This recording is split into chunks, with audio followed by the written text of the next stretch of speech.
ಸಂತೃಪ್ತಿ. ಕಾಯಕವೇ ಕೈಲಾಸ. ಪ್ರತಿಯೊಂದು ಕೆಲಸಕ್ಕೂ ಅದರದೇ ಆದ ಮಹತ್ವವಿರುತ್ತದೆ. ಯಾವ ವೃತ್ತಿಯೂ ಕೀಳಲ್ಲ, ಯಾವ ವೃತ್ತಿಯೂ ಮೇಲಲ್ಲ. ವೃತ್ತಿಯನ್ನು ನಾವು ಗೌರವಿಸಿದರೆ ಅದು ನಮ್ಮನ್ನು ಬೆಳೆಸುತ್ತದೆ. ಇಲ್ಲದರ ಬಗ್ಗೆ ಚಿಂತಿಸಿ ಕೂರುವುದಕ್ಕಿಂತ ಇರುವುದರಲ್ಲಿ ತೃಪ್ತಿ ಪಡೆಯುವುದೇ ಜೀವನ. ಪ್ರತಿಯೊಬ್ಬರಿಗೂ ತಮ್ಮ ವೃತ್ತಿ ಅವರ ಜೀವನಕ್ಕೆ ಎಷ್ಟು ತೃಪ್ತಿ ನೀಡಿದೆ ಎಂಬುದನ್ನು ಅವರ ಮೂಲಕವೇ ಅನಾವರಣಗೊಳಿಸುವ ಕಾರ್ಯಕ್ರಮವೇ ವೃತ್ತಿ ಸಂತೃಪ್ತಿ.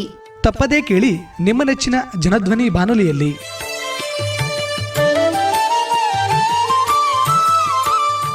ಆತ್ಮೀಯ ಕೇಳುಗರಿಗೆ ನಮಸ್ಕಾರ. ನಾನು ನಿಮ್ಮ ಬಾನುಲಿ ಗೆಳೆಯ ಯತೀಶ್. ನೀವು ಕೇಳ್ತಾ ಇದ್ದೀರಾ ಜನಧ್ವನಿ ರೇಡಿಯೋ. ಎಂದಿನಂತೆ ತಮಗೆಲ್ಲರಿಗೂ ವೃತ್ತಿ ಸಂತೃಪ್ತಿ ಕಾರ್ಯಕ್ರಮಕ್ಕೆ ಆತ್ಮೀಯವಾದ ಸ್ವಾಗತ. ಜಗತ್ತಿನಲ್ಲಿ ಸಾವಿರಾರು ವೃತ್ತಿಗಳಿವೆ. ಪ್ರತಿಯೊಂದಕ್ಕೂ ಅದರದ್ದೇ ಆದ ಬೆಲೆ ಇದೆ. ಒಂದು ಸುಂದರವಾದ ಮನೆ ಅಥವಾ ಕಟ್ಟಡವನ್ನು ನೋಡಿದಾಗ ನಮಗೆ ಅದರ ವಿನ್ಯಾಸ ಇಷ್ಟವಾಗುತ್ತದೆ. ಆದರೆ ಆ ಕಟ್ಟಡಕ್ಕೆ ಭದ್ರವಾದ ಅಡಿಪಾಯ ಹಾಕಿ ತಮ್ಮ ಬೆವರಿನಿಂದ ಅದಕ್ಕೊಂದು ರೂಪ ಕೊಡುವ ಗಾರೆ ಕೆಲಸದವರ ಶ್ರಮ ನಮಗೆ ಕಾಣುವುದಿಲ್ಲ. ಇವತ್ತು ನಮ್ಮ ಜೊತೆ ಎಷ್ಟೋ ವರ್ಷಗಳಿಂದ ಈ ಒಂದು ಗಾರೆ ಕೆಲಸವನ್ನು ಮಾಡಿಕೊಂಡು ಬರುತ್ತಿರುವಂತಹ ಶ್ರೀಯುತ ಜವರನಾಯಕರವರು ನಮ್ಮೊಂದಿಗಿದ್ದಾರೆ.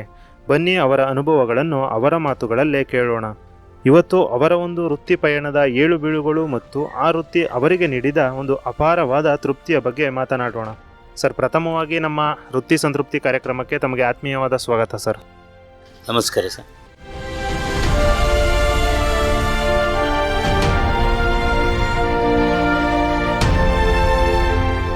ಸರ್, ಪ್ರಥಮವಾಗಿ ತಮ್ಮ ಬಗ್ಗೆ ಒಂದು ಕಿರು ಪರಿಚಯವನ್ನು ನಮ್ಮ ಕೇಳುಗರಿಗೆ ಮಾಡಿಕೊಡೋದಾದರೆ.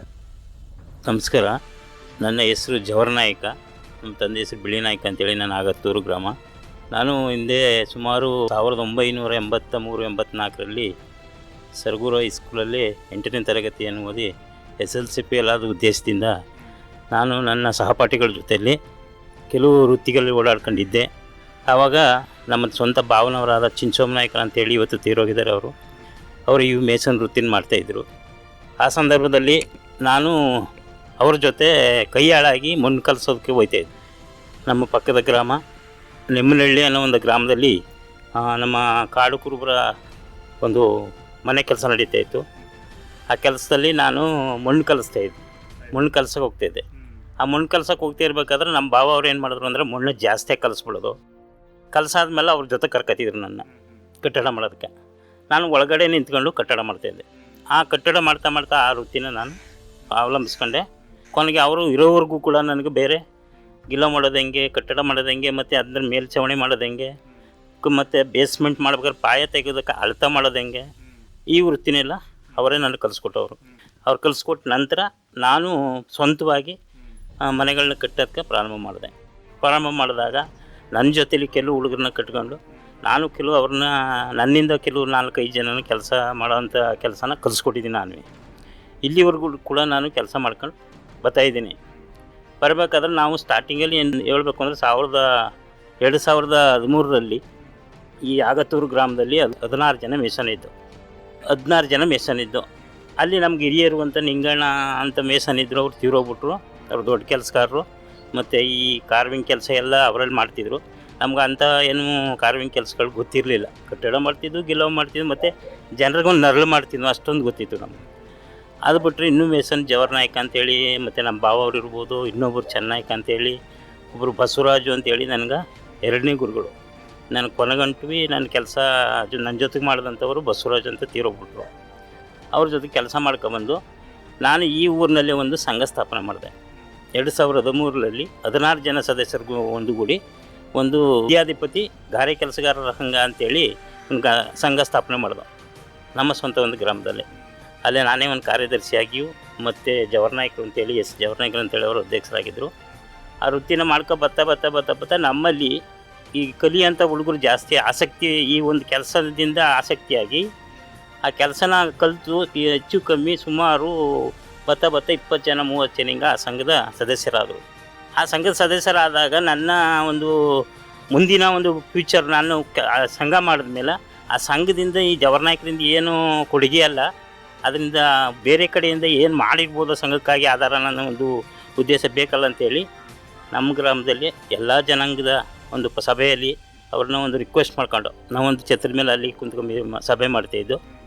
ಆ ಸಭೆ ಮಾಡ್ತಾ ಇರೋದನ್ನ ಅವರು ನೋಡ್ತಿದ್ರಲ್ಲ, ಅದು ನೋಡ್ಬಿಟ್ಟು ನಮ್ಮದು ಸೆಡ್ ಕಟ್ಟಕ್ಕೆ ಒಂದು ಜಾಗ ಕೊಡಿ, ನಿಮ್ಮ ಒಂದು ನೇತೃತ್ವದಲ್ಲಿ ಒಂದು ಸೆಡ್ ಕಟ್ಟಿ ಏನಾದ್ರು ಒಂದು ಬಿಲ್ಡಿಂಗ್ ಆಯಿತು ಅಂದಾಗ ನಾವು ಸಂಘ ಇಲ್ಲ ಅಂತ ಕಾಲದಲ್ಲಿ ಆ ಬಿಲ್ಡಿಂಗ್ನ ಊರಿಗೆ ನಾವು ಕೊಡೋ ಲೆಕ್ಕಾಚಾರದಲ್ಲಿ ಇರ್ತೀವಿ ಅಂತೇಳಿ ಅವ್ರನ್ನ ರಿಕ್ವೆಸ್ಟ್ ಮಾಡಿದಾಗ ಅವರು ನಮ್ಗೆ ಒಂದಷ್ಟು ಜಾಗನೂ ಕೊಟ್ಟರು. ಕೊಟ್ಟದ್ರಲ್ಲಿ ಸಂಘದ ಒಂದು ಚಂದ ಹಣ ಉಳಿತಾಯ ಅಂತೇಳಿ ಕಟ್ಕೊಂಡು ಅದನ್ನ ಬಂಡವಾಳ ಮಾಡಿ ಆ ಬಂಡವಾಳನಲ್ಲಿ 45,000 ಖರ್ಚು ಮಾಡಿ ಒಂದು ಸಂಡು ಕಟ್ಟಿದ್ವು ಆ ಸೈಟಲ್ಲಿ. ಆ ಸೈಡ್ ಕಟ್ಟಿ ಮತ್ತೆ ಒಂದು ಶಾಸಕರು ನಮ್ಮ MLA ಚಿಕ್ಕಣ್ಣವ್ರು ಶಾಸಕರಾದ ಸಂದರ್ಭದಲ್ಲಿ ಆ ನಿವೇಶನಕ್ಕೆ ಒಂದು ಡಿಮ್ಯಾಂಡು ಅಂತೇಳಿ ನಮಗೆ ದಾಖಲೆ ಕೊಟ್ಟರು. ಆ ದಾಖಲೆ ಕೊಟ್ಟ ನಂತರ ಇಲ್ಲಿವರೆಗೂ ಅದೇ ಸೈಡ್ನಲ್ಲಿ ಕಮಿಟಿ ಸಭೆ ಮಾಡ್ಕೊಂಡು ಬರ್ತಾಯಿದ್ದೀವಿ. ಈಗ ಅದೇ ವೃತ್ತಿ ನಾನು ಈಗ ಮಾಡ್ತಾಯಿರೋದು. ಮಾಡಿ ನಂತರ ಈಗ 5 ವರ್ಷದ ಹಿಂದೆ ನಮ್ಮ ಅನಿಲ್ ಚಿಕ್ಕಮದು ಸರ್ ಅವರು ಗೆದ್ದ ನಂತರ ಆ ಒಂದು ನಿವೇಶನಕ್ಕೆ ಒಂದು ಬಿಲ್ಡಿಂಗ್ ಹಾಕ್ಕೊಟ್ರು 5 ಲಕ್ಷದ್ದು. ಅದು ಇವಾಗ ಆಲ್ರೆಡಿ ಈಗ ಒಂದು 3 ಅಡಿ ಲೆಕ್ಕ ಗೋಡೆಯಾಗಿ ಕಾಲಮಾಗಿ ನಿಂತಿದೆ. ಮತ್ತೆ ಪುನಃ ಇವಾಗ ಕೆಲಸ ಸ್ಟಾರ್ಟ್ ಮಾಡೋಕೆ 5 ಲಕ್ಷ ಹಾಕ್ಯಾರ. ಅದು 5 ಲಕ್ಷದ್ದು ಗೋಡೆ ಕಟ್ಟಿ ಆಶೀಸ್ ಆಗಬೇಕಾಗಿದೆ. ಈ ರೀತಿ ಬಂದಿದ್ದೀವಿ. ಇವತ್ತು ನಮ್ಮ ಸಂಘದಲ್ಲಿ ಒಂದು 40ರಿಂದ 50 ಸೀಟ್ ಇವತ್ತು ಆಲ್ರೆಡಿ ಅವರ ಎಲ್ಲ ಒಳ್ಳೊಳ್ಳೆ ಕೆಲಸಗಾರರು. ನಾನು ಒಂದು ವೃತ್ತಿಯಲ್ಲಿ ಕೆಲಸದಲ್ಲಿ ಕಮ್ಮಿ ಇದ್ದರು, ನಾನು ಮಾಡಿರೋ ಒಂದು ಸಂಘದಲ್ಲಿ ದೊಡ್ಡ ಬಿಲ್ಡಿಂಗು ಮತ್ತು ಕಾರ್ವಿಂಗ್ ಕೆಲಸಗಳು ಒಳ್ಳೊಳ್ಳೆ ಬಿಲ್ಡಿಂಗ್ ಕಟ್ಟೋಂಥ ಮೇಸನ್ಗಳು ಇವತ್ತು ನಮ್ಮ ಸಂಘದಲ್ಲಿ ಈಗ ಆಲ್ರೆಡಿ ಇದ್ದಾರೆ ಸರ್. ಆ ಲೆಕ್ಕಾಚಾರ ಗೆದ್ದಿದ್ದೀನಿ. ಈಗ ನನ್ನ ವೃತ್ತಿ ಏನಪ್ಪ ಅಂತ ಹೇಳಿದ್ರೆ ಸ್ಕೂಲ್ ಬಿಟ್ಟ ಮೇಲೆ ನಾನು ಈ ವೃತ್ತಿ ಕಲಿತೆ. ಈ ವೃತ್ತಿಯಿಂದ ನಾನು ಇಲ್ಲಿಗಂಟು ನಾನು ಕೆಲಸ ಮಾಡ್ಕೊಂಬಂದಿದ್ದೀನಿ. ಈಗಲೂ ಕೂಡ ಕೆಲಸ ಮಾಡ್ತಾಯಿದ್ದೀನಿ. ಬೇರೆ ಹೊಸ ಕೆಲಸಗಳು ಮಾತ್ರ ನನಗೆ ಬೇರೆ ಕೆಲಸಗಳು ಗೊತ್ತಿರಲ್ಲ. ನಾವು ಗೊತ್ತಿರೋ ಅಂಥವ್ರು ನೀವು ಅವ್ರು ಮಾಡ್ತಾರೆ, ನಾನು ಗೊತ್ತಿರೋಂಥ ಕೆಲಸ ನಾನು ಮಾಡ್ತೀನಿ. ಈಗ ಸರ್, ಇಂದಿನ ಒಂದು ಕಾಲದಲ್ಲಿ ಜನರು ಸ್ಥಿರವಾದ ಕೆಲಸದ ಒಂದು ಬೆನ್ನನ್ನು ಹತ್ತುತ್ತಾರೆ. ನೀವು ಎಷ್ಟು ವರ್ಷಗಳಿಂದ ಈ ಗಾರೆ ಕೆಲಸವನ್ನು ಮಾಡ್ತಿದ್ರಿ? ಜೊತೆಗೆ ಈ ವೃತ್ತಿಗೆ ನೀವು ಹೇಗೆ ಬಂದ್ರಿ? ಈ ಕ್ಷೇತ್ರವನ್ನೇ ವೃತ್ತಿಯಾಗಿ ಆರಿಸ್ಕೊಳ್ಳೋದಕ್ಕೆ ಪ್ರೇರಣೆ ಏನು? ಅದರ ಬಗ್ಗೆ ತಿಳಿಸೋದಾದರೆ. ಪ್ರೇರಣೆ ಅಂದರೆ ಸರ್, ನನಗೆ ನಾನು ಸ್ಕೂಲ್ಗೆ ಹೋಗ್ತಿದ್ದ ಬಿಟ್ಟ ಮೇಲೆ ನನಗೆ ಬೇರೆ ಯಾವುದೇ ವೃತ್ತಿ ಇರಲಿಲ್ಲ. ಆ ವೃತ್ತಿ ಇಲ್ಲದೆ ದೃಷ್ಟಿಯಿಂದ ನಮ್ಮ ಇವರು ಗಾರೆ ಕೆಲಸ ಮಾಡ್ತಿದ್ರಲ್ಲ, ಈಗ ಈ ಕೆಲಸಕ್ಕೆ ಹೋದಾಗ ನಮಗೆ ಆರ್ಥಿಕವಾಗಿ ಒಂದು ಸ್ವಲ್ಪ ಹಣಕಾಸಿನ ವಿಚಾರದಲ್ಲಿ ನಮ್ಗೆ ತೊಂದರೆ ಇತ್ತು. ಈ ಹಣಕಾಸಿನ ವಿಚಾರದಲ್ಲಿ ಇಲ್ಲಿ ಕೆಲಸ ಮಾಡಿದಾಗ ನಮ್ಗೆ ಆವತ್ತು 200 ರೂಪಾಯಿ ಕೂಲಿ ಕೊಡ್ತಿದ್ರು. ಆ 200 ರೂಪಾಯಿ ಕೂಲಿ ಕೊಟ್ಟರೆ ನಮ್ಗೆ ಒಂದು ಸ್ವಲ್ಪ ನಮ್ಮ ಬೇರೆ ಕುಟುಂಬದ ವೆಚ್ಚಕ್ಕೆಲ್ಲ ಬೇಕಾಯ್ತಿತ್ತು. ಆ ಒಂದು ದೃಷ್ಟಿಯಿಂದ ನಾವು ಈ ವೃತ್ತಿಗೆ ಹೋದಾಗ ಮಣ್ಣು ಕಲಿಸ್ಬೋದು, ಜೊತೆಗೆ ಆ ಕೆಲಸ ಮಾಡ್ತಾ ಈ ವೃತ್ತಿನೂ ಕಲಿಬೋದು ಅನ್ನೋ ಒಂದು ಆಸೆಯಿಂದ ಆ ವೃತ್ತಿಗೆ ಹೋದವು ಸರ್.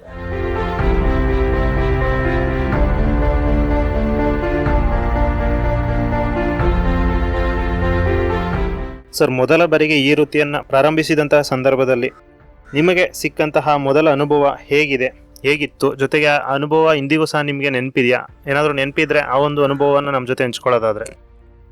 ಸರ್, ನಮಗೆ ಈ ಒಂದು ವೃತ್ತಿಗೆ ಹೋಗ್ಬೇಕಾದ್ರೆ ಇಲ್ಲಿ ನಾವು ಮಣ್ಣು ಕಲಿಸ್ತಾ ಇದ್ರೆ ನಾವು ಅಲ್ಲಿ ನಾವು ಒಂಚೂರು ಕಲಿಬೇಕಲ್ಲ ಒಂದು ಆಸೆ ಇತ್ತು. ಅವರು ಕರೆದಾಗಲೇ ನಮ್ಗೊಂದು ಖುಷಿ. ನಮಗೊಂದು ಕರ್ಣಿ ನಮ್ಮ ಕೈ ಕೊಟ್ಟರೆ ಹಿಂದಿನ ಮೇಸನ್ ಕೆಲವರು ಕೈಗೆ ಕರ್ಣಿನೇ ಕೊಡ್ತಿರ್ಲಿಲ್ಲ ಕೆಲಸ ಕಲಿಸೋದಕ್ಕೆ. ಈ ಇವರು ತಾವಾಗಿ ಬನ್ನಿ ಇಟ್ಕೊಂಬಡ್ಗು ಅಂತ ಕರೆದಾಗ ನಮ್ಗೆ ಭಾಳ ಖುಷಿ ಆಯ್ತಿತ್ತು.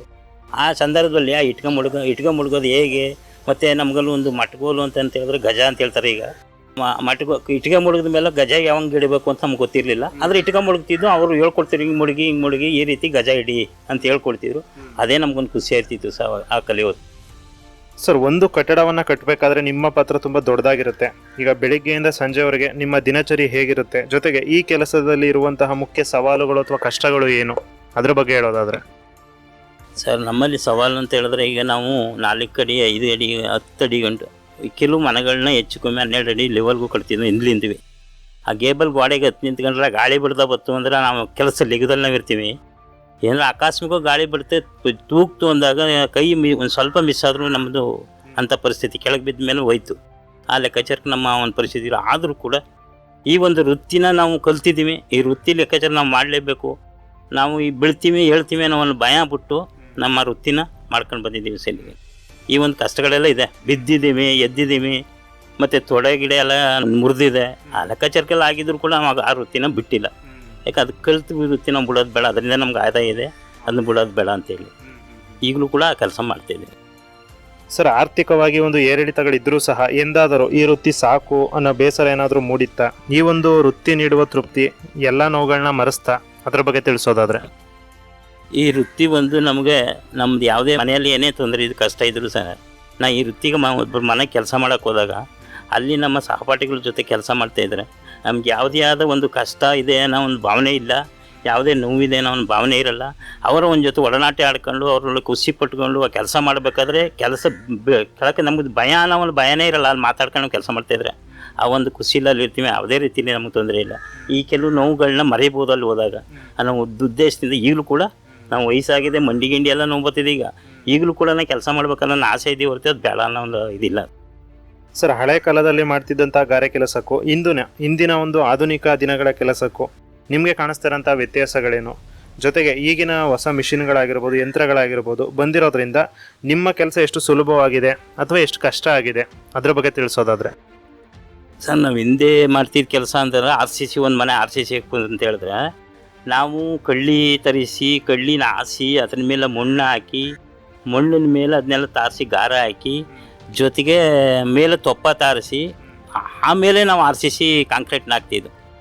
ಆ ಕಾಂಕ್ರೀಟ್ ಆಗಿದೆ. ಈಗಿನ ಒಂದು ಏನಾಗಿದೆ ಮಾಧ್ಯಮದಲ್ಲಿ ಏನಾಗಿದೆ ಅಂದರೆ ಇವತ್ತು ಮಿಷಿನ್ ಇದೆ, ಸೀಟ್ಗಳು ಬಂದಿದೆ. ಆ ಸೀಟ್ಗಳನ್ನ ಅವರು ಸೆಂಟ್ರಿಂಗ್ ಹಾಕ್ತಾರೆ, ಅಲ್ಲಿಗೆ ಎಲ್ಲ ಹೊಡೆದು ಸೆಂಟ್ರಿಂಗ್ ಹಾಕ್ತಾರೆ. ಸೆಂಟ್ರಿಂಗ್ ಮೇಲೆ ರಾಡ್ ಕಟ್ಕೊಂಡು ಮಿಷಿನಲ್ಲಿ ಕಾಂಕ್ರೀಟ್ ಮೇಲೆ ಬರ್ತದೆ. ಅವತ್ತಿನ ಒಂದು ಕಷ್ಟ ಇವತ್ತಿಲ್ಲ ಸರ್. ಮಿಷಿನ್ನಿಂದ ಸಾಕಾರದಿಂದ ಕಾಂಕ್ರೀಟ್ ಹೋಗುತ್ತೆ. ಕಾಂಕ್ರೀಟ್ನ ಎಳೆಗೂ ಕೂಡ ಇವತ್ತು ಮೊದಲು ನಾವು ಕಷ್ಟಪಡ್ತಿದ್ದೋ, ಈಗ ಬರೀ ಲೇಬರ್ ಕೈಲಿ ಎಳಿಸ್ಕೊತಾರೆ ಕಾಂಕ್ರೀಟ್ನ. ಇವತ್ತು ಸುಲಭವಾಗಿ ಕೆಲಸ ಮಾಡೋ ಲೆಕ್ಕಾಚಾರಕ್ಕಿದೆ. ಹಿಂದೆ ಭಾಳ ಕಷ್ಟ ಇತ್ತು ಸರ್ ಇದು ಮಾಡಬೇಕಾದ್ರೆ. ಯಂತ್ರಗಳೆಲ್ಲ ಬಂದಿದೆ, ಯಂತ್ರದಿಂದ ಕಾಂಕ್ರೀಟ್ ಬರ್ತಿದೆ. ನಾವು ಕಾಂಕ್ರೀಟ್ ಹಾಕ್ಬೇಕಾದ್ರೆ ಮೊದಲು ಬೇಕಾಗಿದ್ದು 20-25 ಆಳು ಬೇಕಾಗಿತ್ತು ಮೇಲಿನ ಕೀಳಿನ ಮೇಲೆ ಕಾಂಕ್ರೀಟ್ ಹೋಗ್ಬೇಕಾದ್ರೆ. ಇವತ್ತು ಯಂತ್ರ ಬಂದ ತೋಟಿಯಿಂದ ಅಲ್ಲಿ ಒಂದು 5 ಜನ ಇದ್ರೆ ಸಾಕು, ಕಾಂಕ್ರೀಟ್ ಆಗುತ್ತೆ. ಕಾಂಕ್ರೀಟ್ ಮೇಲಕ್ಕೆ ಬರ್ತದೆ. ಮೇಲೆ ಇಬ್ಬರು ಮೇಸನ್ 2 ಲೇಬರ್ ಇದ್ದರೆ ಮಮಟೆಲಿ ಎಳಿಸ್ಕೊಂಡು ಕೆಲಸ ಮಾಡ್ತಾರೆ. ಅವತ್ತಿಗೂ ಇವತ್ತಿಗೂ ಹೆಚ್ಚು ಕಮ್ಮಿ ಒಂದು 10-15 ಆಳು ಕಮ್ಮಿ ಆಯ್ತದೆ. ಅವತ್ತಿಗೂ ಇವತ್ತಿಗೂ ಪರವಾಗಿಲ್ಲ ಸರ್, ಒಂದು ಗಾರೆ ಕೆಲಸ ಅಂದ ತಕ್ಷಣ ಬರೀ ಸಿಮೆಂಟು ಅಥವಾ ಇಟ್ಟಿಗೆ ಜೋಡಿಸೋದು ಅಷ್ಟೇ ಅಂತ ಅಂದ್ಕೊಳ್ತಾರೆ. ಆದರೆ ಇದರಲ್ಲಿ ಒಂದು ಅಳತೆ ಮತ್ತು ಪ್ಲಾನಿಂಗ್ ಎಷ್ಟು ಪ್ರಾಮುಖ್ಯತೆಯನ್ನು ಹೊಂದಿರುತ್ತೆ ಅದ್ರ ಬಗ್ಗೆ ಹೇಳೋದಾದರೆ. ಸರ್, ಮನೆ ಬೇಕಾದ್ರೆ ನಾವು ಯಾವ ರೀತಿ ಡಿಸೈನ್ ಆದರೂ ಮಾಡ್ಬೋದು. ಅಡಿಪಾಯ ನಮಗೆ ಬಿಗಿಯಾಗಿರ್ಬೇಕು. ಜೊತೆ ಅಡಿಪಾಯದಲ್ಲಿ ನಮ್ಗೆ ಒಂದು ಕೆಲವು ನಮ್ಮ ವೃತ್ತಿಯಲ್ಲಿ ಏನು ಮಾಡ್ತೀವಿ ಅಂತಂದ್ರೆ ಈಶಾನ್ಯ ದಿಕ್ಕು ಒಂದು ಮತ್ತು ಕೆಲವು ಅಳತದಲ್ಲಿ ಮೂಲಗಳನ್ನ ಅಳತೆ ಮಾಡ್ಬೇಕಾದ್ರೆ ಒಂದೇ ಸಮಾನವಾಗಿರಬೇಕು. ಒಂದು ದಿಕ್ಕು 1 ಇಂಚ್ ದೂರ ಆಗ್ಬೇಕಾದ್ರೆ ಒಂದು ಮೂಲ 1 ಇಂಚು ಜಾಸ್ತಿ ಇರ್ತದೆ. ನಾವು ಈಶಾನ್ಯ ಮೂಲಕ ಈ ಭಾಗನ ತಿರ್ಗಿಸ್ಬೇಕು ಅಂತ ಹೇಳಿದ್ರೆ ಆ ಅಳತೆ ಮಾಡ್ಬೇಕಾದ್ರೆ ನಾವು ಒಂದು 10 ಬಾರಿ ತಿರುಗಿಸ್ತೀವಿ. ಗೊತ್ತಿರೋ ಅಂಥ ಲೆಕ್ಕಾಚಾರಕ್ಕೆ ಕೆಲವರಿಗೆ ಮಾಡ್ಬೋದು, ನಮಗೆ ಗೊತ್ತಿಲ್ಲ. ನನ್ನ ಒಂದು ಅನುಭವ ಹೇಳ್ತಿರೋದು, ಒಂದು ಅಳತೆ ಮಾಡಬೇಕು ಅಂತಂದ್ರೆ ನಮ್ಮ ಗುರುಗಳು ಹೇಳ್ಕೊಟ್ಟ ಪ್ರಕಾರ ಒಂದು ಮೇಸನ್ನು ಒಂದು ಅಳತೆ ಕೊಟ್ಟ ಮೇಲೆ ಸೂರ್ಯ ಒಂದು ಕಡೆ ಇರ್ತಾನೆ ಅಂದರೆ ಸೂರ್ಯನ ಮುಖವಾಗಿ ನಿಂತ್ಕೊಳ್ಳೋದಕ್ಕಿಂತ ಧ್ರುವ ನಕ್ಷತ್ರ ನಮಗೆ ಗೊತ್ತಾಗುತ್ತೆ. ನಾವು ಮಾತ್ರ ಹಿಂದೆ ಮಾಡ್ತಿದ್ದು ಧ್ರುವ ನಕ್ಷತ್ರ ಈ ಕಡೆ ಮೂಡುತ್ತೆ 6 ಗಂಟೆಗೆ. ಆ ಧ್ರುವ ನಕ್ಷತ್ರಕ್ಕೆ ಒಂದು ದೊಣ್ಣಕ್ಕೆ ಒಂದು ಗಂಧ ಕಡ್ಡಿ ಕಸ್ಕೊಂಡು ಆ ಗಂಧ ಕಡ್ಡಿನ ಇಲ್ಲಿ ನೆಟ್ಟಿ ನಾವು ದೂರದಲ್ಲಿ ನಿಂತ್ಕೊಂಡು ಆ ಧ್ರುವ ನಕ್ಷತ್ರದ ಕೊನೆ ಮತ್ತು ಈ ಗಂಧ ಕಡ್ಡಿಯ ಬೆಂಕಿ ಕೊನೆ ಎರಡನ್ನೂ ನೇರ ಮಾಡಿ ಅಲ್ಲಿ ಗೂಟ ಹೊಡಿತಿದ್ದೆ. ಅದು ಗೂಟ ಹೊಡೆದು ಅಲ್ಲಿಂದ ಇಲ್ಲೂ ಒಂದು ಗೂಟ ಹೊಡಿತೀನಿ. ಏನು ಗಂಧ ಕಡ್ಡಿ 6 ಮಿನಿಟ್ ಆ ದಿಕ್ಕು ನೆಟ್ಟಿ ಆಮೇಲೆ ಪೂರ್ವ ಪಶ್ಚಿಮವಾಗಿ ನಂಗೆ ಎಷ್ಟು ಅಳತೆ ಬೇಕು 23 ಅಡಿನ 23 ಕಾಲ ಏನೋ ನಮ್ಗೆ 5 ಪಟ್ಟಿ ಪ್ರಕಾರ ಬಂದಿರ್ತಲ್ಲ ಅದನ್ನು ನಾವು ಅಳತೆ ಮಾಡಿಕೊಂಡು ಮೂಲನ ಕರೆಕ್ಟಾಗಿ ಮೂಲ ಮಟ್ಟ ಇಟ್ಕೊಂಡು ದಾರ ಕೊಟ್ಕೊಂಡು ಅದನ್ನ ಅಳತೆ ಮಾಡಿ ನಾವು ಅಳತೆ ಕೊಡ್ತಿದ್ವು. ಅದು ಕೊಡಬೇಕಾದ್ರೆ ನಾವು ಒಂದು ದಿನ ತಗೋತಿದ್ವಿ ಸರ್. ಒಂದು ದಿನ ತಗೋತಿದ್ವು. ಯಾಕಂದರೆ ಒಂದು ದಿನ ಯಾಕಂದರೆ ಇವತ್ತು ಮಾಡ್ದಾಯ ಇನ್ನು ನಾಳೆ ಮಾಡೋಕ್ಕಾಗಲ್ಲ ಅನ್ನೋ ಉದ್ದೇಶದಿಂದ ಒಂದು ದಿನ ಪೂರ್ತಿ ನಾವು ಅಳತೆ ಮಾಡ್ತಿದ್ವಿ. ಇವತ್ತಿನವರು ಕೆಲವರು ಮಾಡ್ತಾರೆ, ಅವ್ರ ಲೆಕ್ಕಾಚಾರ ಏನಂತ ಗೊತ್ತಿಲ್ಲ, ನಾವು ಕೇಳೋಕ್ಕಿಲ್ಲ. ನಮ್ಮ ಒಂದು ದಿನ ಇತ್ತು ಅವತ್ತು. ಸರಿ, ಸಾಮಾನ್ಯವಾಗಿ ತಾವು ಎತ್ತರವಾದ ಬಿಲ್ಡಿಂಗ್ಗಳಲ್ಲಿ ಕೆಲಸ ಮಾಡೋವಂಥ ಸಂದರ್ಭದಲ್ಲಿ ನಿಮಗೆ ಭಯ ಆಗೋದಿಲ್ವಾ? ಅಥವಾ ನಿಮ್ಮ ಒಂದು ಸುರಕ್ಷತೆಗೆ ನೀವು ಯಾವ ರೀತಿಯ ಒಂದು ಮುನ್ನೆಚ್ಚರಿಕಾ ಕ್ರಮಗಳನ್ನ ತೆಗೆದುಕೊಂಡಿರ್ತೀರಾ ಆ ಒಂದು ಸಂದರ್ಭದಲ್ಲಿ? ಅದ್ರ ಬಗ್ಗೆ ಹೇಳೋದಾದರೆ. ಸರ್, ನಾವು ಎತ್ತರವಾದ ಜಾಗದಲ್ಲಿ ನಿಂತ್ಕೊಂಡ್ರೆ ಭಯ ಆಗುತ್ತೆ. ಹಿಂದೆ ತಿರುಗಿ ನೋಡಿದಾಗ ನಮ್ಗೆ ಭಯ ಆಗುತ್ತೆ. ನಾವು ಕಾಲಾವಧಿ ಕಟ್ಟಬೇಕಾದ್ರೆ ಹಿಂದ್ಗಡೆ ಬಂದ ಕೆಳಗಿಂದ ಪೋಲ್ಸ್ಗಳನ್ನ ನಿಲ್ಸ್ಕೊಂಡು ಬಂದಿರ್ತೀವಲ್ಲ, ಆ ಪೋಲ್ಸ್ಗಳನ್ನ ಮೇಲಕ್ಕೆ ಕಟ್ಕೊಂಡು ಹೋಗಿರ್ತೀವಿ. ಹೋದಾಗ ಮಾಮೂಲಿ ನಮ್ಮ ಬೆನ್ನ ಸಮ್ಮಕ್ಕೆ ಒಂದು ಪೋಲ್ಸ್ಗಳನ್ನ 2 ಪೋಲ್ಸ್ಗಳನ್ನ ಕಟ್ಕೊತೀವಿ ಹಿಂಭಾಗ. ನಾವು ಕೆಲಸ ಮಾಡ್ತಿರ್ಬೇಕಾದ್ರೆ ಅಕಸ್ಮಾತ್ ಹೋಗಿ ಜಾರ್ತು ಅಂದರೆ ಕೈಗೆ ನಮ್ಗೆ ಪೋಲ್ಸ್ ಸಿಗ್ಬೇಕು. ಆ ಲೆಕ್ಕಾಚಾರ ಹಿಂದೆ ಒಂದು ಪೋಲ್ಸ್ ಕಟ್ಟಿರ್ತೀವಿ. ಆ ಲೆಕ್ಕಾಚಾರ ನಮ್ಮ ಸೇಫ್ಟಿ ಮಾಡ್ಕೊಂಡು ಕೆಲಸ ಮಾಡ್ತೀವಿ ಸರ್.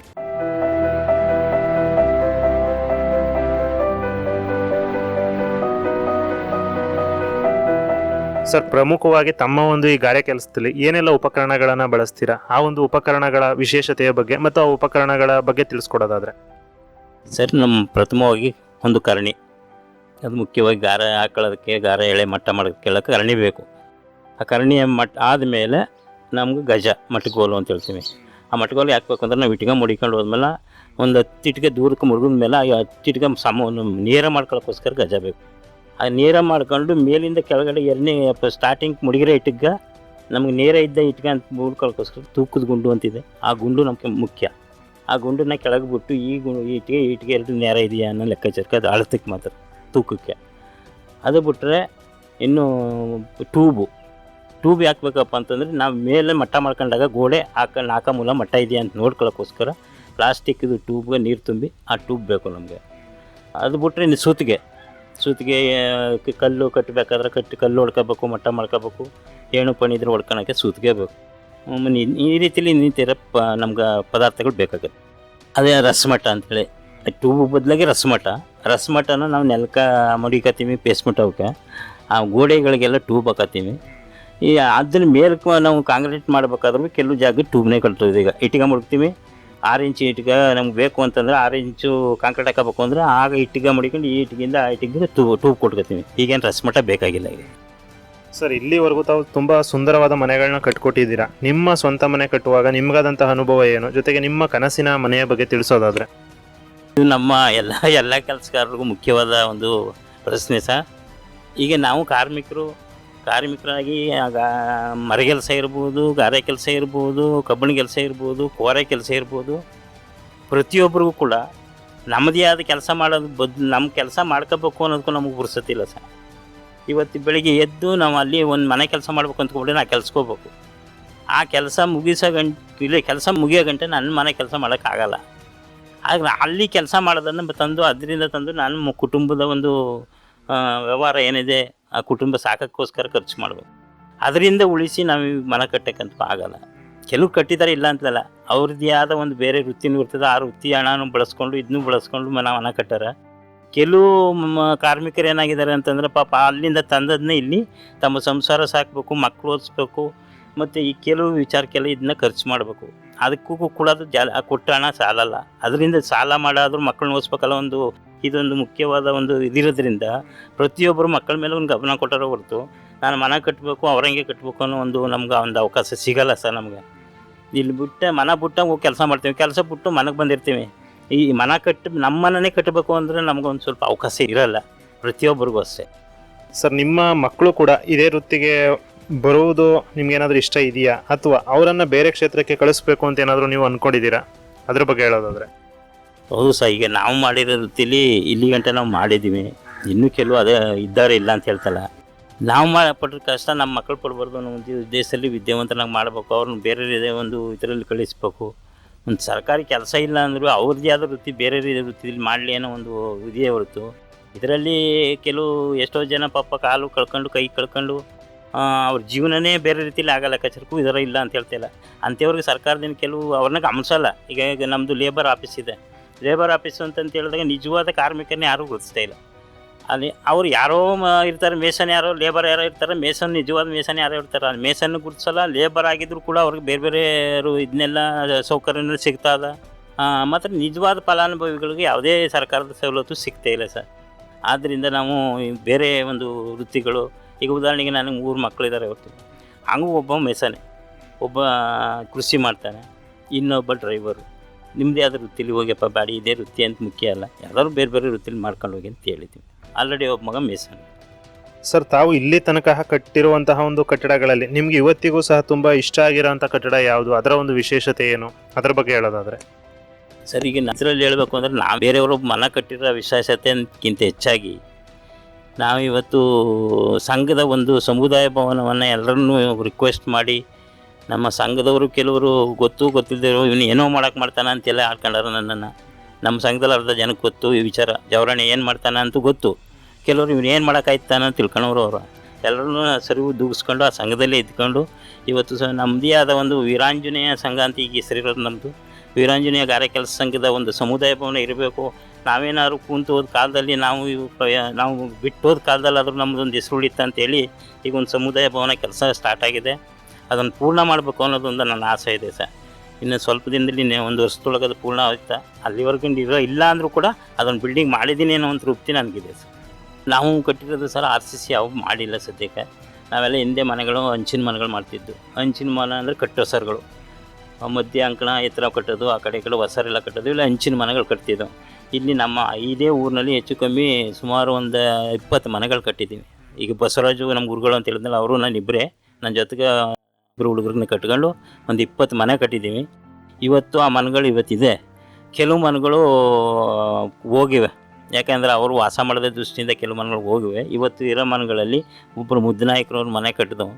ಇವತ್ತು ಆ ಮನೆ ಇವತ್ತು ನಮ್ಗೆ ವಿಶೇಷವಾಗಿ ಅಂತಂದರೆ ಕಷ್ಟ ಮೇಸನ್ನು ಒಂದನ್ನು ಅನ್ಸಕೊಂಡು ಲೆಕ್ಕಾಚಾರಕ್ಕೆ ಇಲ್ಲದೆ ತಮ್ಮ ಮನೆಯವ್ರ ರೀತಿಯಲ್ಲಿ ನಮ್ಗೆ ಊಟ ತಿಂಡಿ ಕೊಟ್ಕೊಂಡು ಮಾಡಿದ ಕೂಲಿಗೆ ತೊಂದರೆ ಕೊಡದೆ ಒಂದು ವಿಶೇಷವಾಗಿ ನಮ್ಮನ್ನು ನೋಡ್ಕೊಂಡವರು ಅಂದ್ರೆ ಮುದ್ದನಾಯಕರ ಮನೆಯವರು. ಕೆಲವು ನಾವು ಎಷ್ಟೇ ಕೂಲಿ ಮಾಡಿದರೂ ಕೂಡ ನಮ್ಮ ಮೇಸನ್ನು ಅಂದರೆ ಕೆಲವರು ವಿರೋಧಿಸೋರು ಇರ್ತಾರೆ ಸರ್. ನೀನು ಕೆಲಸಕ್ಕೆ ಬಂದಿದ್ದೆ, ನೀನು ಕೂಲಿ ಕೊಡ್ತೀವಿ, ಕೂಲಿ ಇವತ್ತೆಲ್ಲ ನಾಳೆ ಕೊಡ್ತೀವಿ ಹೋಗೋನವರು ಇದ್ದಾರೆ. ನಮ್ಮ ಕೆಲಸಕ್ಕೆ ಬೆಲೆ ಕೊಡೋರು ಇಲ್ಲ. ಇವ ಶ್ರಮಪಟ್ಟು ಕೆಲಸ ಮಾಡ್ತಾವನ, ಅವನ ಶ್ರಮ ಬಿಸಿಲು ಅಂದರೆ ಬೆಳಗ್ಗಿಂದ ಮಧ್ಯಾಹ್ನ ಕೆಲಸ ಮಾಡಬೇಕಾದ್ರೆ ಸೈಟ್ಗೆ ಕಟ್ಟಡ ಮಾಡಬೇಕಾದ್ರೆ ನಾವು ಆ ಬೆವ್ರು ಸುರಿಯೋದು ನಮ್ಗೆ ಜ್ಞಾನ ಇರಲ್ಲ. ನಾವು ಕಟ್ಟಡ ಮಾಡ್ಬೇಕು ಕಾಲಾವಧಿ ಮೇಲೆ ನಿಂತ್ಕೊಂಡು ಕೆಲಸ ಮಾಡ್ತಾ ಇರ್ತೀವಿ. ಅದ್ರ ಮೇಲೂ ನಮ್ಮ ಲಿಗ ಇರಲ್ಲ. ಕಾಲಾವಧಿ ಮೇಲೆ ನಿಂತೀವಿ ಅನ್ನೋ ಲಿಗ ಇಲ್ಲ. ನಮ್ಮ ಭೂಮಿ ಮೇಲೆ ನಿಂತೀವಿ ಅನ್ನೋ ಲೆಕ್ಕಾಚಾರ ಕೆಲಸ ಮಾಡ್ತಾ ಇರ್ತೀವಿ. ಆದರೆ ಆ ಒಂದು ಕಷ್ಟನ ಅವರು ಮನೆ ಕಟ್ಸ್ಕೊಳ್ಳೋಂಥ ಜನ ಕೆಲವರು ನಮ್ಮನ್ನು ಅರ್ಥ ಮಾಡ್ಕೊಳ್ಳೋಣ. ಈ ಲೆಕ್ಕಾಚಾರಕ್ಕೆಲ್ಲ ಅನುಭವ ಆಗಿದೆ ನಮಗೆ.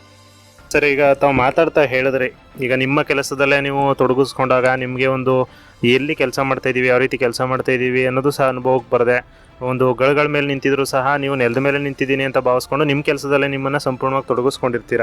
ಅಂಥ ಒಂದು ಕಷ್ಟದ ಒಂದು ಸಂದರ್ಭದಲ್ಲೂ ಸಹ ನೀವು ಇಲ್ಲಿ ತನಕ ಕಟ್ಟಿದಂತಹ ಮನೆ ಅಥವಾ ಕಟ್ಟಡಗಳಾಗಿರ್ಬೋದು, ಅವುಗಳನ್ನ ಜನರಾಗಿರ್ಬೋದು ಅಥವಾ ಮನೆಯವರಾಗಿರ್ಬೋದು, ಅವುಗಳನ್ನ ನೋಡಿ ಮೆಚ್ಕೊಂಡು ನಿಮಗೆ ಏನಾದರೂ ಈ ರೀತಿ ಒಂದು ಚೆನ್ನಾಗಿ ಕಟ್ಕೊಟ್ಟಿದ್ದೀರಾ ಅನ್ನೋ ರೀತಿಯಲ್ಲಿ ಏನಾದರೂ ನಿಮಗೆ ಸಂತೋಷವಾಗಿ ಅವ್ರು ತಿಳಿಸಿದಾಗ ನಿಮ್ಮ ಮನಸ್ಸಿಗೆ ಏನು ಅನಿಸುತ್ತೆ, ಅದ್ರ ಬಗ್ಗೆ ಹೇಳೋದಾದರೆ?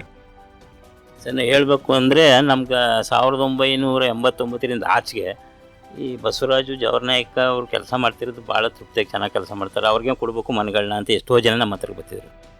ಮನೆ ಹಂಚಿನ ಮನೆ ಒಂದು ಮನೆ ಮಾಡಿದ್ರೆ ಮನೆಗಳನ್ನ ಫಿನಿಶಿಂಗ್ ನೆಲಗಾರ ಮಾಡ್ಕೊಬಂದ್ಬಿಡ್ತು ಅಂತಂದರೆ ಒಳ್ಳೆ ಕೆಲಸ ಮಾಡ್ತಾರೆ ಇವರು ಅಂತ ನಮ್ಮನ್ನು ಭಾಳ ಖುಷಿ ಪಡ್ತಿದ್ರು. ಅವರು ನಮ್ಗೆ ಲಾಸ್ಟ್ ಟೈಮಲ್ಲಿ ಕೆಲವು ಜನ ನೀವು ಮಾಡಿದ್ರೆ ಕೆಲಸಕ್ಕೆ ತಕ್ಕ ಸಾಯಂಕಾಲ ಟೈಮು ಅಂತೇಳಿ ಏನೋ ಒಂದಷ್ಟು ಕಾಸು ಕೊಡ್ತಿದ್ರು ನಮಗೆ ಎಕ್ಸ್ಟ್ರಾ. ಆ ಲೆಕ್ಕಾಚಾರಕ್ಕೆಲ್ಲ ನೋಡ್ಕೋತಿದ್ರು. ಈಗಿನೊಂದು ಮಾಡಲಾಗಿ RCC ಬಂದಾಗ ಕೆಲವು ಹುಡುಗರೆಲ್ಲ ಇವತ್ತು ಹೊಸ ಪ್ಯಾಷನ್ ಕಲ್ತಿಂದ ಈಚೆಗೆ ಕೆಲವು ಹುಡುಗರೆಲ್ಲ ಒಳ್ಳೊಳ್ಳೆ ಕೆಲಸ ಮಾಡ್ತಾರೆ. ಅವ್ರ ಲೆಕ್ಕ ಗಮನ ಇರ್ತದೆ. ಇವತ್ತು ಹಿಂದಿನ ಕೆಲಸ ಕೂಡ ಅಂತೆಯಿಂದ ಮಾಡ್ತಿದ್ರು, ಹಿಂಗೆ ಮಾಡ್ತಿದ್ರು ಕೆಲಸ. ಆ ರೀತಿ ಕಟ್ಟಡ ಇವತ್ತು ಮಾಡಬೇಕು ನೀವು ಅನ್ನೋ ಲೆಕ್ಕಾಚಾರಕ್ಕವ್ರೆ. ನಾವು ಗೋವಿಂದ ನಾಯ್ಕರ್ ಅಂತೇಳಿ ಈಗ ನಮ್ಮ ಬ್ಯಾಂಕ್ದು ಬಿಲ್ ಕಲೆಕ್ಟ್ರು, ಆ ಮನೆ ಕೆಲಸ ಮೊನ್ನೆ ಕಟ್ಟಡ ಮಾಡಿದ್ದೀವಿ ನಾವು ಚಿಕ್ಕಣ್ಣ ಅಂತವ್ರ ಜೊತೆ ಸೇರಿ. ಫಿನಿಶಿಂಗು ಮಾಡ್ತಾವ್ರೆ, ಇನ್ನು ಸ್ವಲ್ಪ ಬಾಕಿ ಇದೆ ಅಷ್ಟೇ. ಆ ಗೋಡೆ ಕಟ್ಟಿರೋದನ್ನ ನೋಡ್ಬಿಟ್ಟು ಯಾರು ಕಟ್ಟಿದ್ರು ಗೋಡೆನ ಅಂತ ಕೇಳಾರ, ಮಣ್ಣು ಗೋಡೆ, ಈ ಗೋಡೆನ ಯಾರು ಮಾಡಿದ್ರು ಅಂತ ಹೇಳಾರೆ. ಆ ಗೋಡೆ ಸೈನಿಂಗ್ ನೋಡಿ ಆ ರೀತಿಲಿ ಇವತ್ತು ಕೂಡ ಜನ ನಮ್ಮ ಮೆಚ್ಚುಗೆ ಇದೆ ಸರ್. ಸರ್, ಹಣದ ಒಂದು ಹರಿವು ಹೆಚ್ಚಾಗಿರುವಂತಹ ಬೇರೆ ವೃತ್ತಿಗಿಂತ ಈ ವೃತ್ತಿ ಬದುಕು ನಿಮಗೆ ನೀಡಿದಂತಹ ಅತಿ ದೊಡ್ಡ ಗೌರವ ಅಥವಾ ಪ್ರೀತಿ ಯಾವುದು ಅನ್ನೋದ್ರ ಬಗ್ಗೆ ತಿಳಿಸೋದಾದ್ರೆ? ಸರ್, ನಮ್ಮ ಪ್ರೀತಿ ಅಂತ ಹೇಳಿದ್ರೆ ನೀವು ಫಸ್ಟೇ ಒಂದು ಪ್ರಶ್ನೆ ಬಂತು ನಮಗೆ, ನೀವು ಕಾರ್ಮಿಕರಾಗಿ ಬೇರೆಯವ್ರ ಮನೆ ಕಟ್ತೀರಿ, ನಿಮ್ಮ ಮನೆ ಯಾಕೆ ಕಟ್ಕೊಳ್ಳಲ್ಲ ಅಂತ. ನಾವು ಬೇರೆಯವ್ರಿಗೆ ಒಂದು ನೆರಳು ಮಾಡ್ತೀವಿ ಅನ್ನೋ ಖುಷಿ ನಮಗಿದೆ. ಈಗ ಅವ್ರಿಗೂ ಸಾಲ ಮಾಡ್ತಾರ, ಸಂಪಾದನೆ ಮಾಡ್ತಾರ, ನಮ್ಗೆ ಗೊತ್ತಿಲ್ಲ. ಅವ್ರದ್ದು ಏನಿದೆ ಒಂದು ನಾವು ಒಂದು ವೃತ್ತಿಯಿಂದ ಅವ್ರಿಗೊಂದು ನೆರಳು ಮಾಡ್ಕೊಡ್ತೀವಿ, ನಮಗಿಲ್ಲ ಅಂದರೂ ಅವ್ರಿಗೊಂದು ನೆರಳು ಮಾಡ್ತೀವಿ ಅನ್ನೋ ತೃಪ್ತಿ ನಮಗಿದೆ ಸರ್. ಆ ಲೆಕ್ಕಾಚಾರದಲ್ಲಿ ಕೆಲವು ಒಳ್ಳೆ ಕೆಲಸ ನಮ್ಗೆ ಇದು ನಮಗೊಂದು ಒಳ್ಳೆಯ ಕೆಲಸ ನಮ್ಮ ಒಂದು ವೃತ್ತಿಯಲ್ಲಿ ನಾವು ಆ ಕೆಲಸ ಮಾಡ್ಕೋತೀವಿ. ಸರ್, ನಿಮ್ಮ ಒಂದು ಈ ವೃತ್ತಿಗೆ ಸರ್ಕಾರದಿಂದ ಅಥವಾ ಸಮಾಜದಿಂದ ಇನ್ನಷ್ಟು ಯಾವ ರೀತಿಯ ಒಂದು ಬೆಂಬಲದ ಅವಶ್ಯಕತೆ ಇದೆ ಅಂತ ತಾವು ಹೇಳೋದಕ್ಕೆ ಬಯಸ್ತೀರಾ? ಸರ್, ಈಗ ಇತ್ತೀಚೆಗೆ ನಾವು ಒಂದು ಕಾರ್ಮಿಕರಾಗಿ ಇದ್ದೀವಿ ಅನ್ನೋದಕ್ಕೆ ನಮ್ಮನ್ನ ಗೊತ್ತೇಪಡಿಸಿರಲಿಲ್ಲ. ನಾನು 2015ರಲ್ಲಿ ನನಗೆ ಒಂದು ಪೇಪರ್ ಸ್ಟೇಟ್ಮೆಂಟಲ್ಲಿ ಕಾರ್ಮಿಕ ಇಲಾಖೆಯಿಂದ ಇಂಥ ವೃತ್ತಿಗೆ ಮಾಡೋಂಥವ್ರದ್ದು ಸರ್ಕಾರದಿಂದ ಅವ್ರಿಗೆ ಕೆಲವು ಸವಲತ್ತುಗಳು ಸಲಕರಣೆಗಳು ಸಿಗ್ತಾವೆ ಅಂತ ಗೊತ್ತಾಯ್ತು ಪೇಪರ್ಲಿ. ಆಗ ಆಫೀಸ್ ಎಲ್ಲಿದೆ ಅಂತ ನನಗೆ ಗೊತ್ತಿರಲಿಲ್ಲ. ಆಗ ನನ್ನದೇ ಆದ ಒಂದು ಯೋಚನೆ ಮಾಡಿ ನಾನು AC ಅವ್ರಿಗೊಂದು, ತಹಸೀಲ್ದಾರ್ರಿಗೊಂದು ಮತ್ತು DC ಆಫೀಸ್ಗೊಂದು ಒರಿಜಿನಲ್ ಲೆಟ್ರನ್ನ ಕಳಿಸ್ದೆ. ನಾವು ಕಾರ್ಮಿಕರು ಇಷ್ಟು ಚೆನ್ನಾಗಿ ನಾವು ಇಂಥವ್ರಲ್ಲಿದ್ದೀವಿ ಸರ್, ನಮ್ಗೆ ಕಾರ್ಮಿಕ ಆಫೀಸ್ ಅಂತ ಗೊತ್ತಿಲ್ಲ, ದಯಮಾಡಿ ಆ ಕಾರ್ಡ್ಗಳನ್ನ ಮಾಡಿಸ್ಕೋಬೇಕಾದ್ರೆ ಯಾವ ರೀತಿ ಮಾಡ್ಕೋಬೇಕು, ಯಾವ ಇಲ್ಲಿ ಆಫೀಸ್ ಎಲ್ಲಿದೆ ಅನ್ನೋದು ನಮ್ಗೆ ಗಮನಕ್ಕೆ ಗೊತ್ತಿಲ್ಲ, ನಮ್ಗೆ ತಿಳಿಸ್ಕೊಡಿ ಅಂತ ಅವ್ರಿಗೆ ಕೊಟ್ಟೆ. ಒಂದೇ ಆ ಪ್ರತಿಫಲವಾಗಿ ನನಗೆ ತಹಸೀಲ್ದಾರಿಂದ ನಮಗೊಂದು ವಾಪಸ್ ಬಿಟ್ಟು ಬಂತು, ಇಂಥ ದಿನ ಆಫೀಸರ್ ಬರ್ತಾರೆ, ಅವತ್ತು ನೀವು ಅವ್ರ ಕಡೆಯಿಂದ ಕಾರ್ಡ್ಗಳು ಮಾಡಿಸ್ಕೊಳ್ಳಿ ಅಂತೇಳಿ ಬಂದ ಒಂದು 15 ದಿನಕ್ಕೆ ಪಾಪ ಬಂದು ಸರಗೂರಲ್ಲೇ ಲೇಬರ್ ಆಫೀಸಿಗೆ ಒಂದು ಗಂಡ ಹೆಂಡತಿ ಇಬ್ಬರು ಬಂದು ಕಾಯ್ಕೊಂಡು ನನಗೆ ಫೋನ್ ಮಾಡಿ, ನಾನು ಬರೋದು ಎಲ್ಲೇ ಇದ್ದೆ, ನಾನು ಬರೋ ಗಂಟೆ 4:15 ಗಂಟೆ ಕಾದ್ರು, ಮಧ್ಯಾಹ್ನ ಬಂದವರು 4:15 ಗಂಟೆ ಕಾದು ಸರಗೂರಲ್ಲಿ ಸಿಕ್ಕಿ ಫಾರ್ಮೇಟ್ ಎಲ್ಲ ಕೊಟ್ಟು, ನೋಡಪ್ಪ ಈ ರೀತಿಲಿ ಫಾರ್ಮೇಟ್ ಎಲ್ಲ ಫಿಲಪ್ ಮಾಡಿ ಕೊಟ್ಟರೆ ನಿಮ್ಗೆ ಕಾರ್ಡ್ ಮಾಡ್ಕೊಡ್ತೀವಿ ಅಂತೇಳಿ ಅವರು ಆ ಕಾರ್ಡ್ನ ತಂದು ನಮ್ಮೂರಿನಲ್ಲೇ ಕುಣಿಸಿ 60 ಸೀಟ್ಗೂ ನಾನು ಲೇಬರ್ ಕಾರ್ಡ್ನ ಮಾಡಿಸ್ಕೊಟ್ಟೆ. ಇವತ್ತು ಅದರ ಪ್ರತಿಫಲ ತಗೊಂಡಿದ್ದೀವಿ. ಈ ಕೊರೋನಾ ಟೈಮಲ್ಲಿ ಕೆಲವು ಕೆಲಸ ಮಾಡ್ತಿದ್ದವ್ರಿಗೆಲ್ಲ ಹಣಕಾಸು ಬಂತು, ಆಗ ಎಲ್ರಿಗೂ 5,000 ದುಡ್ಡು ಬಂತು, ತಗೊಂಡ್ರು. ಕೆಲವು ಈಗಲೂ ಕೂಡ ನಮಗೆ ನೋಡಿ ಕಿಟ್ಟೆಲ್ಲ ಕೊಟ್ಟಿದ್ದಾರೆ ಈಗ, ಅವೆಲ್ಲ ನಮ್ಮ ಸೇಫ್ಟಿ ಕಿಟ್ಗಳು ಅವೆಲ್ಲ ಕೊಡ್ತಾ ಇದ್ದಾರೆ ಈಗ. ಮೊದಲಂತೂ ಇತ್ತಿಲ್ಲ, ಈಗ ಸ್ವಲ್ಪ 2015ರಿಂದ ಈಚೆಗೆ ಕೆಲವು ನಮ್ಮ ಲೇಬರ್ ಆಫೀಸಿಂದ ಕೆಲವು ಇವನ್ನ ಕೊಡ್ತಾ ಇದ್ದಾರೆ ನಾವು. ಸರ್, ಈ ವೃತ್ತಿ ನಿಮಗೆ ತೃಪ್ತಿಯನ್ನು ಕೊಟ್ಟಿದೆಯಾ? ಎಷ್ಟು ಸಂತೃಪ್ತಿಯನ್ನು ಈ ವೃತ್ತಿ ನಿಮಗೆ ನೀಡಿದೆ? ಹೇಳಬೇಕು ಅಂದರೆ ಸರ್, ನನ್ನ ಇನ್ನೂ ಜೀವ ಇರೋ ಗಂಟು ನನಗೆ ತೃಪ್ತಿ, ಕೆಲಸ ಮಾಡಲೇಬೇಕು ಅನ್ನೋ ನನ್ನ ತೃಪ್ತಿ ಇದೆ. ಯಾಕಂದರೆ ಇದರಿಂದ ನಾವು ಬದುಕಿದ್ದೀವಿ. ಇದರಿಂದ ನಾನು ಇವತ್ತು ನನ್ನ ಗಾರೆ ಕೆಲಸದಲ್ಲಿದ್ದರೂ ಕೂಡ ಬೇರೆ ಜನ ಗುರುತಿಸ್ತಾರೆ. ಅವ್ನು ಮೇಸನಾಗಿದ್ದರೂ ಕೂಡ ಅವ್ನು ದುಡಿದು ಅನ್ನ ತಿಂತಾನೆ, ಬೇರೆ ವ್ಯವಹಾರಕ್ಕೂ ಬರ್ತಾವನ. ಇಂಥ ವ್ಯಕ್ತಿಗಳನ್ನ ನೀವು ಅವಲಂಬಿಸಿ ಅನ್ನೋ ಲೆಕ್ಕಾಚಾರಕ್ಕೆ 7 ಜನ ಇದ್ದಾರೆ. ಅದರಿಂದ ನನಗೆ ತುಂಬ ತೃಪ್ತಿ ಇದೆ ಸರ್ ಈ ಕೆಲಸದಿಂದ. ಸರ್, ಕೊನೆಯದಾಗಿ ಇವತ್ತಿನ ಒಂದು ಯುವ ಪೀಳಿಗೆಯವರಿಗೆ ಅಥವಾ ಈ ಕ್ಷೇತ್ರಕ್ಕೆ ಬರಲು ಇಷ್ಟಪಡೋ ಅಂಥವ್ರಿಗೆ ನೀವೇನಾದರೂ ಸಂದೇಶವನ್ನು ಕೊಡೋದಾದರೆ ಏನಂತ ಕೊಡೋದಕ್ಕೆ ಬಯಸ್ತೀರಾ? ನಾನು ಈ ಒಂದು ಸಂದರ್ಭದಲ್ಲಿ ನಮ್ಮ ಕಾರ್ಮಿಕ ಬಂಧುಗಳಲ್ಲಿ ಯುವಕರಿಗೆ ನಾನು ತಿಳಿಸೋದಿಷ್ಟೇ ಸರ್. ಇವತ್ತು ಕೆಲವರಲ್ಲಿ ಇಂದಿನ ಒಂದು ಭಯ ಅನ್ನೋದಿಲ್ಲ ಸರ್. ಇವತ್ತು ನಮ್ಮ ಯುವಕರಲ್ಲಿ ಕೆಲಸ ಮಾಡ್ತೀನಿ, ಅವ್ರದ್ದೇ ಆದ ಒಂದು ಭಯ ಅನ್ನೋದಿರಲ್ಲ. ದಯಮಾಡಿ ನೀವೇನೇ ಕೆಲಸ ಮಾಡಿ 12 ಅಡಿ ಮೇಲೆ ಕೆಲಸ, ಅದು ಕಾಲಾವಧಿ ಕೆಲಸಗಳು ಹೋಯ್ತು ಅಂದಾಗ ನಿಮ್ಮ ಸೇಫ್ಟಿಗೆ ನೀವು ಅದನ್ನು ಸೇಫ್ಟಿ ಬೆಲ್ಟರು ಹಾಕೊಳ್ಳಿ. ಇಲ್ಲ ಕಾಲಾವಧಿ ಕಟ್ಟುವಾಗ ಹಿಂಬದಿಯಲ್ಲಿ ನಿಮ್ಗೆ ಫೋರ್ಸ್ಗಳು ಕಟ್ಟುಗಳು ಜೋಪಾನವಾಗಿ ಕೆಲಸ ಮಾಡಿ. ಇವತ್ತು ನೀವು ಏನು ಕೆಲಸ ಮಾಡ್ತಿರೋದು ಮುಂದೆ ನಿಮ್ಗೆ ಒಂದು ಒಳ್ಳೇದಾಗಬೇಕು. ಇವತ್ತೇನಾದ್ರು ಕೆಟ್ಟದಾಯಿತು ಅಂದಾಗ ನಿಮ್ಮ ಮುಂದೆ ನೋಡೋರು ಇರಲ್ಲ. ದಯಮಾಡಿ ನಿಮ್ಮ ಭಯ ನಿಮ್ಮ ಕೈಲಿರಲಿ. ಕೆಲಸ ಮಾಡುವಾಗ ನೀವು ಒಂದು ಒಳ್ಳೆಯ ರೀತಿಯಲ್ಲಿ ನಿಮ್ಮ ಕಾಲಾವಧಿಗಳನ್ನ ಬಿಗಿಯಾಗಿ ಕಟ್ಕೊಂಡು ಒಳ್ಳೆ ಕೆಲಸ ಮಾಡ್ರಪ್ಪ ಅಂತೇಳಿ ನಾನು ಅವ್ರಿಗೆ ಈ ಸಂದರ್ಭದಲ್ಲಿ ಹೇಳೋಕ್ಕೆ ಇಷ್ಟಪಡ್ತೀನಿ. ಸರ್, ನಿಮ್ಮ ಒಂದು ಮಾತುಗಳನ್ನ ಕೇಳ್ತಾ ಇದ್ರೆ ಕಲೆಯ ಮೇಲಿನ ನಿಮ್ಮ ಒಂದು ನಿಷ್ಠೆ ಎಂಥವರಿಗೂ ಸಹ ಸ್ಫೂರ್ತಿ ನೀಡೋ ಥರ ಇದೆ. ಜೀವನದ ಒಂದು 7 ಬೀಳುಗಳ ನಡುವೆ ಕಲೆಯನ್ನೇ ಉಸಿರಾಗಿಸಿಕೊಂಡ ನಿಮ್ಮ ಬದುಕು ಹೀಗೆ ಸಾರ್ಥಕವಾಗಿರಲಿ ಅಂತ ಹೇಳ್ತಾ, ಆತ್ಮೀಯ ಶ್ರೋತೃಗಳೇ, ಇಂದು ನಾವು ಆಗತ್ತೂರಿನ ಗ್ರಾಮದ ನಿವಾಸಿಗರಾಗಿರುವ ಹಾಗೂ ಗಾರೆ ಕೆಲಸದ ವೃತ್ತಿಯಲ್ಲೇ ತಮ್ಮ ಜೀವನವನ್ನು ನಡೆಸಿಕೊಂಡು ಬಂದಿರುವ ಶ್ರೀಯುತ ಜವರನಾಯಕರವರ ಬದುಕಿನಲ್ಲಿರುವ ವೃತ್ತಿ ಸಂತೃಪ್ತಿಯನ್ನು ಕಂಡುಕೊಂಡೆವು. ಕೇವಲ ಹಣಗಳಿಕೆಗಿಂತ ತಮ್ಮ ಕೆಲಸದಲ್ಲಿ ಗೌರವ, ಕೌಶಲ್ಯ ಮತ್ತು ಕಲೆಯ ತೃಪ್ತಿಯಲ್ಲಿ ನಿಜವಾದ ಸಂತೋಷ ಇರುವುದು ಎಂದು ಅವರ ಮಾತಿನಿಂದ ನಾವು ಅರಿತುಕೊಂಡೆವು. ನಮ್ಮೊಂದಿಗೆ ಮಾತನಾಡಿ ತಮ್ಮ ಅಮೂಲ್ಯ ಸಮಯ ಮತ್ತು ಅನುಭವಗಳನ್ನು ಹಂಚಿಕೊಂಡ ಶ್ರೀಯುತರಾದಂತಹ ಜವರನಾಯಕರವರಿಗೆ ನಮ್ಮಿಂದ ಹಾಗೂ ಸಮಸ್ತ ಜನಧ್ವನಿ ಕೇಳುಗರಿಂದ ಹೃತ್ಪೂರ್ವಕ ಧನ್ಯವಾದಗಳು ಸರ್. ಧನ್ಯವಾದಗಳು. ಮತ್ತಷ್ಟು ಆಸಕ್ತಿದಾಯಕ ವ್ಯಕ್ತಿಗಳು ಮತ್ತು ಅವರ ವೃತ್ತಿ ತೃಪ್ತಿಯ ಕಥೆಗಳೊಂದಿಗೆ ಮುಂದಿನ ವಾರ ಮತ್ತೆ ಭೇಟಿಯಾಗೋಣ. ಅಲ್ಲಿಯವರೆಗೂ ಕೇಳ್ತಾ ಇರಿ ಜನಧ್ವನಿ ಸಮುದಾಯ ಬಾನುಲಿ ಕೇಂದ್ರ 90.8 ಕಂಪನಾಂಕದಲ್ಲಿ ಸರಗೂರಿನಿಂದ ಪ್ರಸಾರವಾಗುತ್ತಿದೆ. ಧನ್ಯವಾದಗಳು.